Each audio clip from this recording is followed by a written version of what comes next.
so frustrating. Very happy I got the win. I thought I did box brilliantly for those 4 rounds, but the way that it had to end the way that it did was super annoying. But when I did watch it back, because you think, oh, did I do that? Did she do that? But it was just an accidental head clash. But no, do you know what? I'm happy with my improvements that I've made since as the fights go on. And yeah, the IBF Intercontinental Champion. So yeah, just on to bigger things now. What have I done now? 4 fights with him? I think so, yeah. Yeah, and every fight I feel like there's been improvements. And I think it's become more mature performances, not so rushed, and a lot more boxing and kind of brains behind what I'm doing. I have noticed the improvements to the point I actually picked Shannon Ryan to win the fight against Chloe Watson, who has since rebounded off that loss, and she's got a fight coming up. Yeah, she's back in the winner's bracket, and down the line, I think there is a precedent for a rematch between Chloe and Shannon, though not at this time. At this time, Shannon really does have bigger fish to fry, having picked up an IBF Continental title that would theoretically line her up for the winner of the upcoming Emma Doolen versus Irma Garcia fight. Irma Garcia is the current reigning IBF Super Flyweight champion, getting long in the tooth up there in age. I anticipate that the very statuesque, unbeaten Emma Doolen is going to beat her and lift the blue belt from her, so that if she does, that sets up a rematch between Emma and Shannon. A rematch is warranted. I saw their initial meeting. I saw Shannon suffer her first professional loss, a few rabbit punches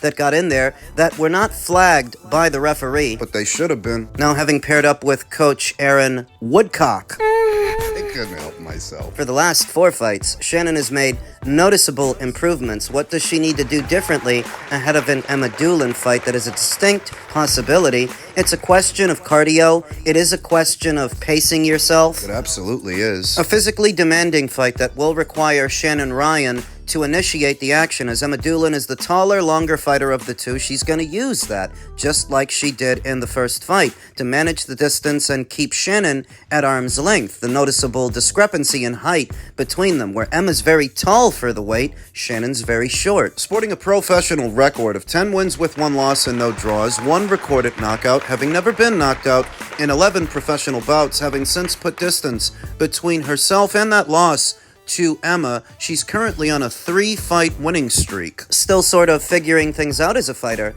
and developing. She seems like a cross between a boxer, puncher, and a pressure fighter. To beat Emma Doolen, I believe she will have to be more the latter than the former. Pressure's the ticket. That is the key. Educated pressure, doubling up and tripling up on the jab to keep Emma Doolen's guns holstered as you close the distance, being mindful of the body. Emma being so tall and so long for the weight, she's got a big target in that torso. Don't abandon the body. That'll take those long legs away. Slow her down. It wouldn't be a bad idea to put 1 or 2 punches in there each round, making a conscious decision to not just headhunt, but go for her body. And if what Emma resorts to is holding to smother your work and deal with the pressure a la Vladimir Klitschko, go for that body. Target the body. Emma's a very good boxer herself. She's got some gifts, and very soon I anticipate she will become the newly crowned IBF Super Flyweight champion when MVP makes their debut in the United Kingdom with the upcoming Caroline Dubois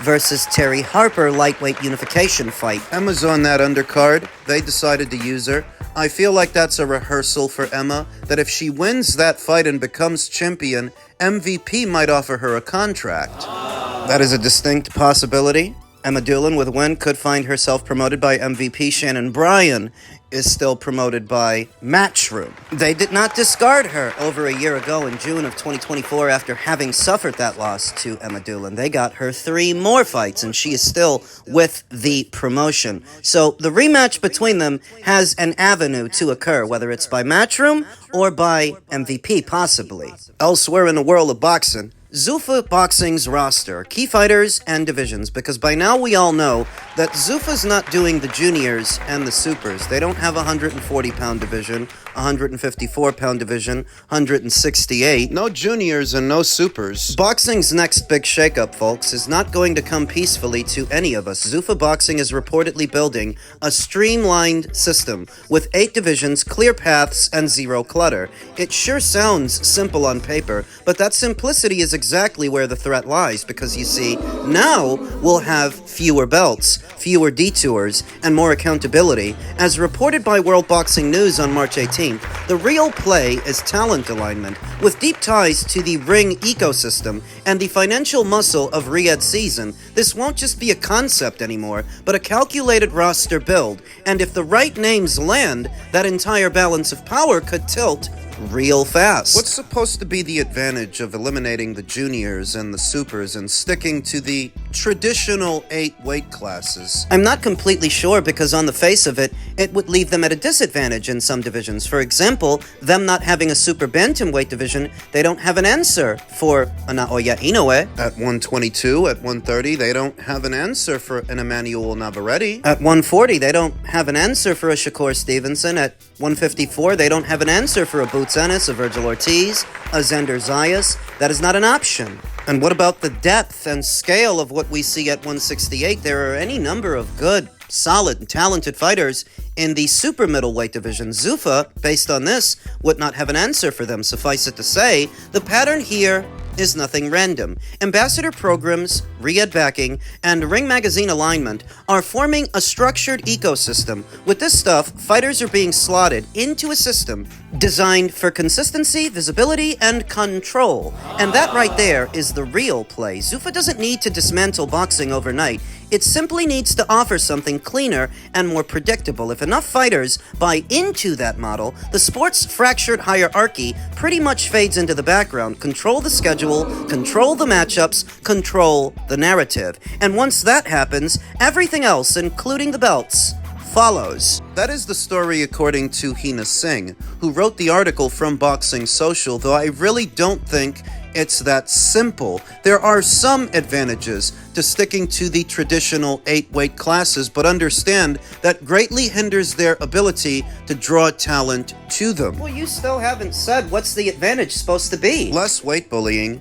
More fighters under this structure would have to stick to their real weight classes where they belong. You're either a middleweight or a light heavyweight, but what you won't get is light heavyweights hiding out at super middle because there's no in between. You won't get guys who can campaign as middleweights hiding out at junior middle because there's no in between. So theoretically, that would pose some sort of an advantage, forcing fighters to fight where they need to fight, where they should fight, to, in effect, expose who the good fighters really are, and not the guys benefiting from a height advantage, a size advantage, weight. Though, of course, this only really applies to what fighters decide to sign to Zuffa.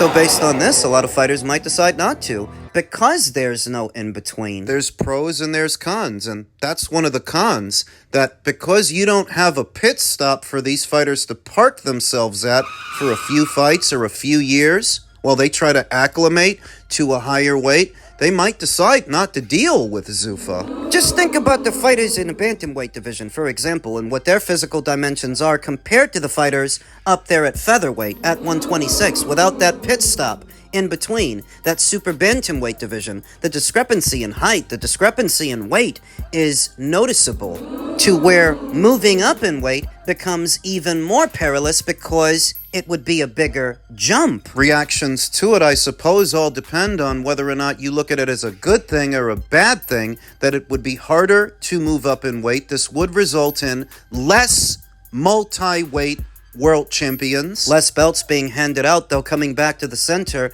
this design, this structure, would only really apply to what fighters decide to sign to Zuffa. Very recently, Jarrell Miller detailed that he decided to not sign to them because he didn't like the money and he didn't like the long-term commitment. It was originally thought that Brandon Adams would also sign to Zuffa, but he didn't. Vito Milnicki.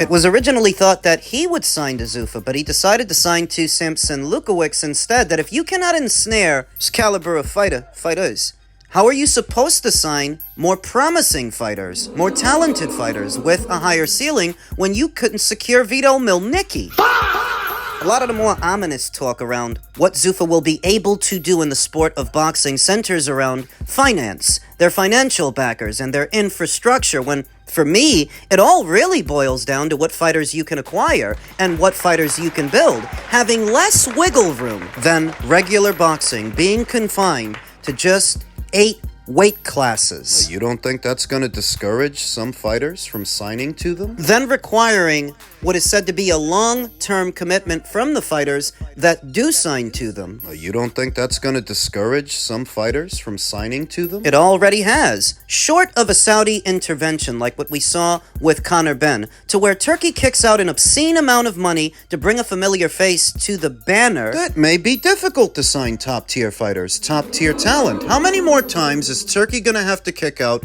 millions upon millions of dollars to bring a familiar face to the banner before it becomes impractical? Hell, I think it's impractical now to have kicked out that much money for little old Conor Benn, who's not even a world champion. Now, I've maintained throughout that Zuffa Boxing can carve out a lane for themselves in which they can be successful in, but this idea that they're going to come and do it and completely restructure the sport of boxing based on what they're trying to do, I don't think that. Yeah, I don't see that. Least of all, now that Top Rank is back in the mix, and when they're fully up and running again, they may have more than one broadcaster, and a hell of a lot more brand trust than Zuffa has amassed in the short while they've been in the space. So when I see that they want to stick to the traditional 8 weight classes, that does speak to a conversation that's existed within the sport in recent years and postmodern times. Are there too many weight classes, too many belts? Maybe. But not providing those options may act as a deterrent,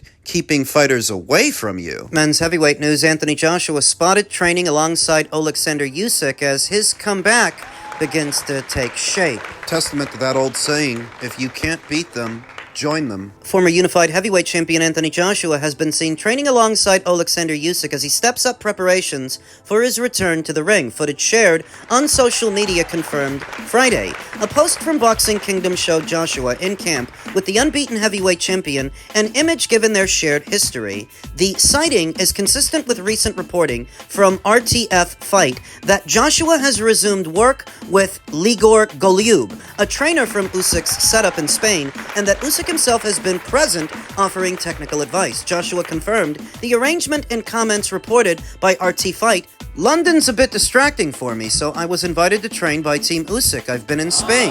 We had great sessions there. He added, so I joined them and got an understanding of how someone reaches that level. It's phenomenal. It was a great and very tough experience. Why the Usyk connection matters now, Joshua's decision to embed himself in Usyk's environment is pointed. Usyk 22-0 with 14 KOs beat Joshua twice. First by unanimous decision in September of 2021 to claim the unified heavyweight titles, then by split decision in August of 2022. Both fights exposed specific weaknesses in Joshua's approach. Technical analysis from the fight site described Usyk as controlling initiative from the opening bell in their first fight, setting the rhythm, forcing Joshua to react and dictating terms with feints, lead hand activity, and a relentless pace. Joshua's preferred counterpunching game was disrupted because Usyk stayed busy, varied his looks, and made him think instead of settle. After the rematch, Joshua was candid about what went wrong.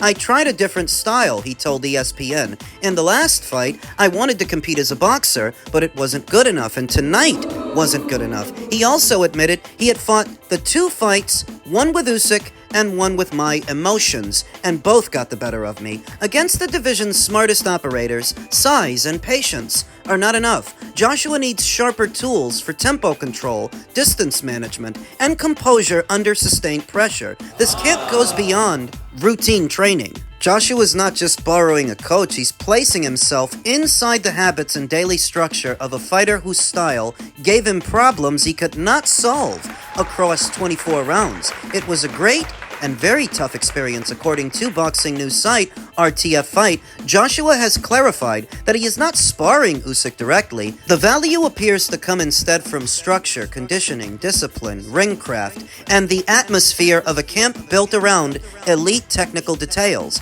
Matchroom promoter Eddie Hearn framed the setup in practical terms. Hearn describing the environment as a very disciplined, authoritarian one, where the instruction is simple: shut up and do your job. For For a fighter whose biggest post-Usyk criticism has been consistency between styles, teams, and game plans, that kind of structure could matter as much as any single technical adjustment. The Fury question: Joshua's comeback camp will inevitably sharpen focus on Fury, the fight that British boxing has wanted for years but never got. Reports circulate that Dillian White, is a warm-up fight for Fury And a common opponent between them. Yet Frank Smith recently cooled this rumor quickly. I guess he's not the guy. The latest reporting is messy. Yahoo Sports reported that boxing journalist Gareth A. Davies said both fighters had signed an agreement for a bout expected to be on Netflix, though timing and details were unclear. Hearn pushed back hard. There is absolutely nothing signed with Anthony Joshua to fight Tyson Fury next, he said. According to Boxing News 24/7, there is nothing agreed. The contradiction means the Fury fight is still best treated as a target, not a done deal. The broader consensus across reporting is that Joshua is expected to return first in a tune-up bout, with any Fury date only realistic later if schedules and recoveries align. And now for what Usyk's camp can and cannot solve. There is a tactical overlap between Usyk and Fury. Both are elite heavyweight technicians who win by making opponents uncomfortable rather than overwhelming them with power. Usyk does it with southpaw angles, lead hand rhythm, and a relentless work rate. Fury does it with reach, switching stances, jab variation, clinch craft, and awkward timing. If Joshua absorbs the right lessons from Usyk's camp, he could become more disciplined about not surrendering the opening phase of a fight, which is where he came unstuck 2 times. A fighter who struggled to impose himself on Usyk should not expect to succeed against Fury unless he improves at cutting off the ring, winning the lead hand battle, and maintaining composure when his first attack fails. Fury is a different puzzle. He is heavier, longer, more reliant on physical awkwardness, and operates from a different stance mix. Preparation inside Usyk's system will help Joshua with discipline and response habits. It will not automatically solve the specific problems Fury poses over 12 rounds. A comeback is taking clearer shape. Is Fury versus Joshua the now or future target, or is time running out for both men? In my opinion, it must happen this year, and especially any Fury date remains far less certain. And that's the story according to Ryan Fletcher. In my opinion,